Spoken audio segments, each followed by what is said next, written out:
Hi everyone, I'm Jojo from December Fingerboards, and in this video I'll show you how I built this huge fingerboard part.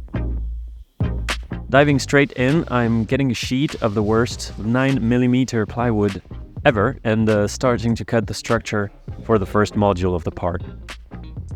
I'm using the CNC because it's convenient, but you can just as well use a jigsaw and other conventional tools.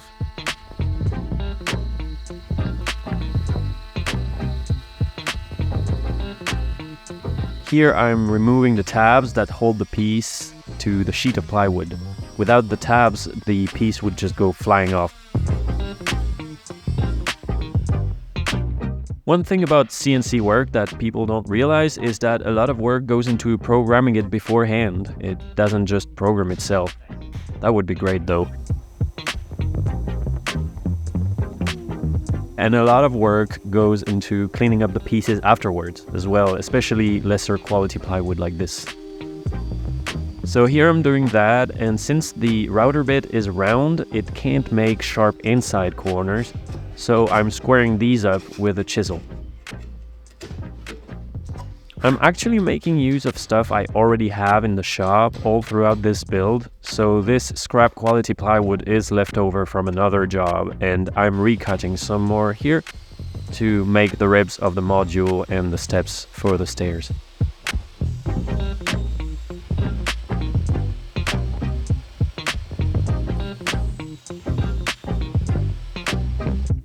Everything is connected using wood glue, and I'm nailing the pieces to hold them as the glue dries.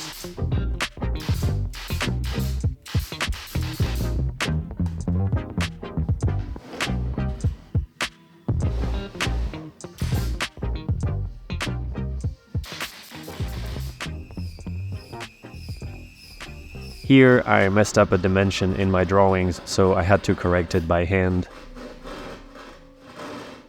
And because this plywood is of very low quality, its thickness is all over the place and nothing is flush, so I'm using a palm rotor to flush everything up.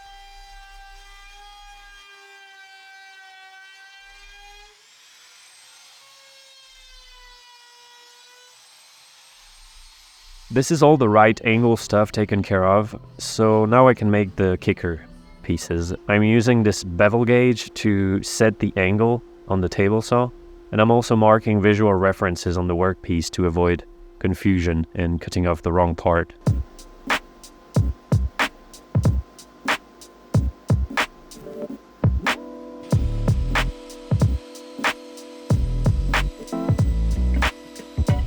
I didn't do a great job of gluing everything square, so I have to do a bit of fitting on this part to make it fit.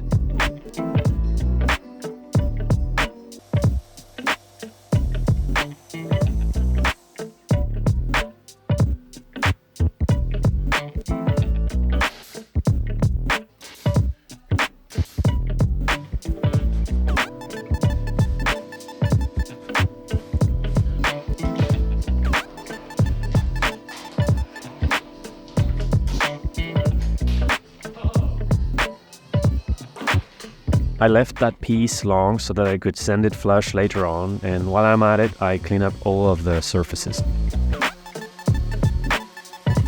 This is the first module mostly done, and as you can see I added a couple more angled surfaces off camera, and I also made a long mani pad.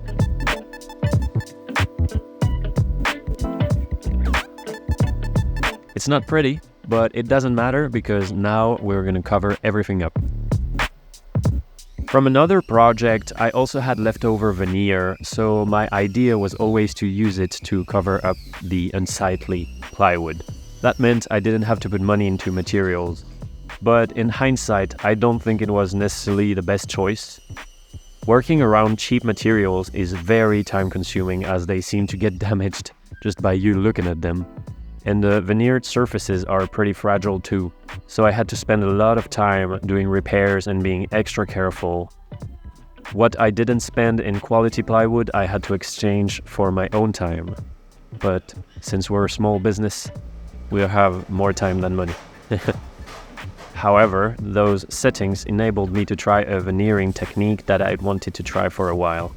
What you do is you put regular wood glue on both surfaces you want to veneer, and you let the glue dry until it's barely tacky. Then you apply the veneer to the workpiece and reactivate the glue with a hot iron, and this creates an instant and supposedly long-lasting bond.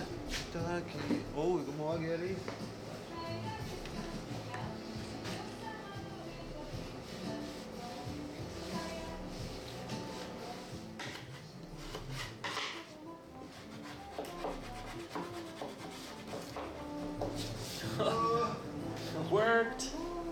Damn. It worked so well.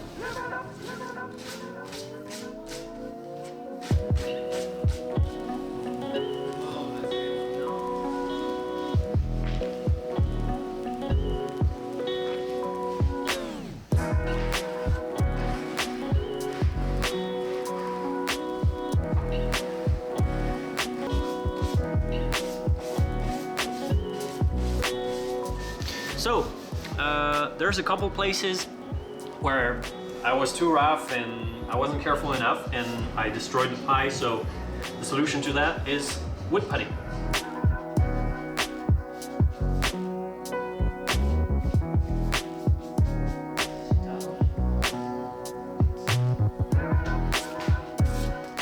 So anyways, all horizontal surfaces of the part were veneered this way, and looking back, I think I should have used contact adhesive instead of the hot iron trick. Contact adhesive is easier to work with. You'll see me use it later on the curved parts of the part. Speaking of which, I had the CNC cut up what I'd drawn on the computer, and I moved on to assembling and fitting that.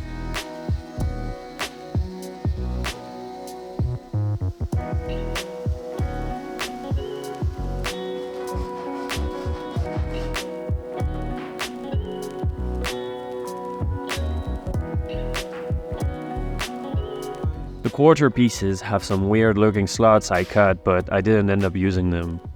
I think I should have, but I got lazy, and also I should have cut up way more ribs, which came to bite me in the back later on.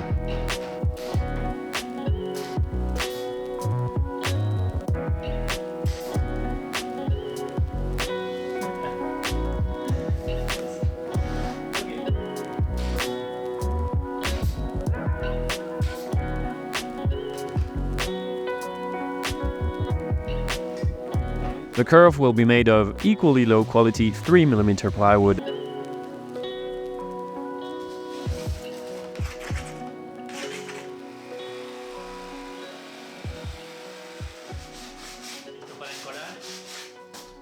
Ready. Let's go.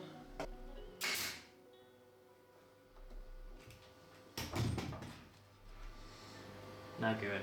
The glue up was pretty stressful and not going well. The nails weren't able to keep the plywood bent against the structure, and I didn't have a good way to clamp it.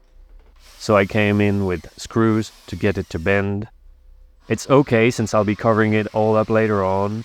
A good solution would have been to have clamping blocks cut with the same radius as the curve, but I didn't want to make them for a one-off project. I should have, though.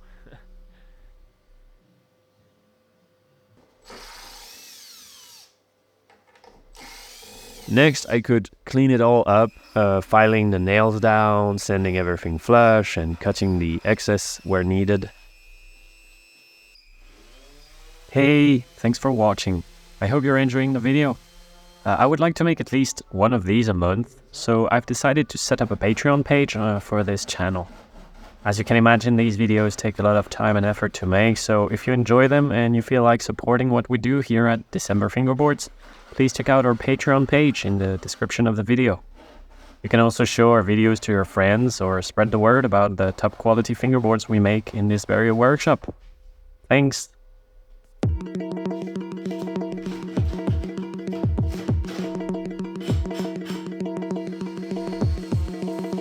Where the two curves overlap, the orbital sander did a great job.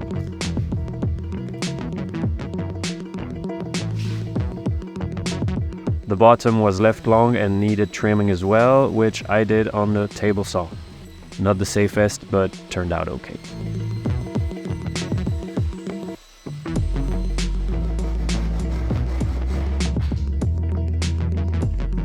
I filled areas I wouldn't be able to reach later with acoustic foam I got from the garbage, and this is to dampen the sound of the ramp as you use it. I always fill park modules with this, or paper, or cardboard.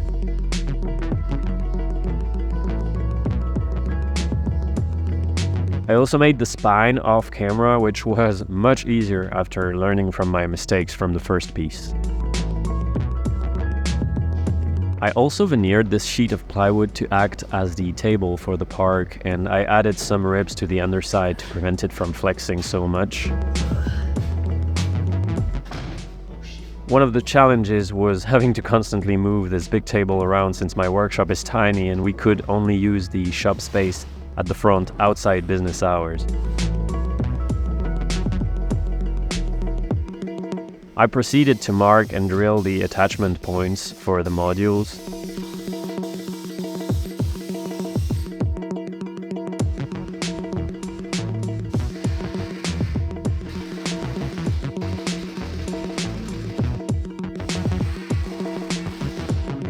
I slid some spacers under the base of the curve because it was bowing down.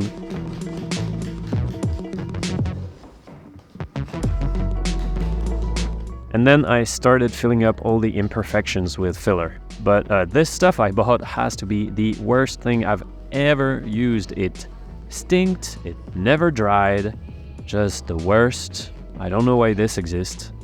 And so I ended up just making my own filler with some wood glue and dust.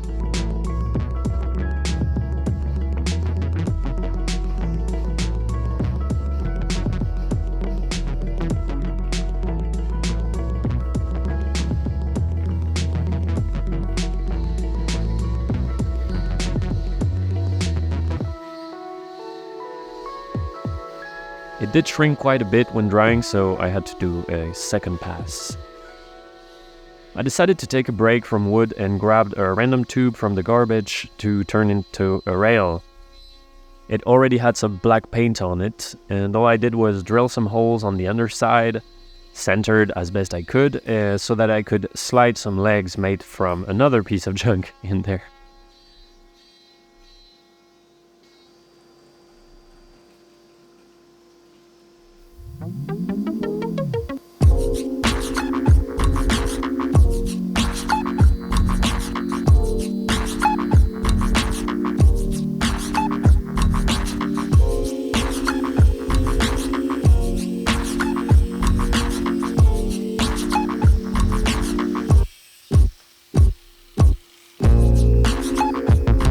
I did a pretty poor job of drilling those holes centered, which actually ended up playing in my favor. Since I don't have a welder, I was gonna glue the legs to the rail with polyurethane glue. I would later come to find out that doesn't really work, and yes, you can use epoxy to bond metal to metal, but God, I hate this stuff.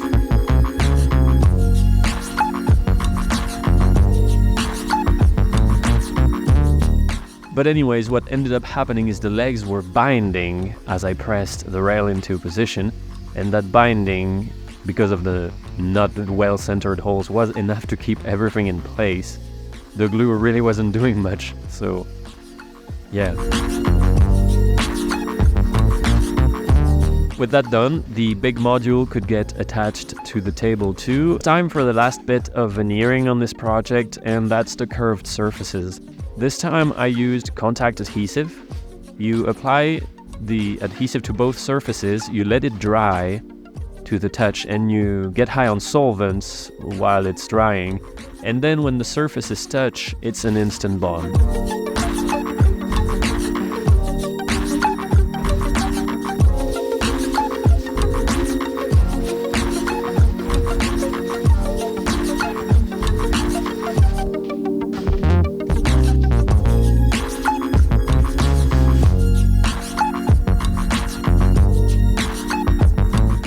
Once again, everything was trimmed flush and cleaned up, and I actually ended up putting 2 layers of veneer because one was too transparent. For the coping, I'm going to use those Harrier pole copings, which were generously donated by Mauro.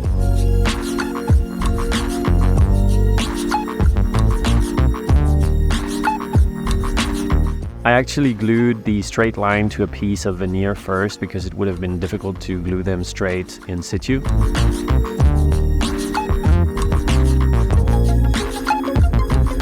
And this is how it's all looking so far. I covered up and veneered the top of the corner with scraps, and we're good to go.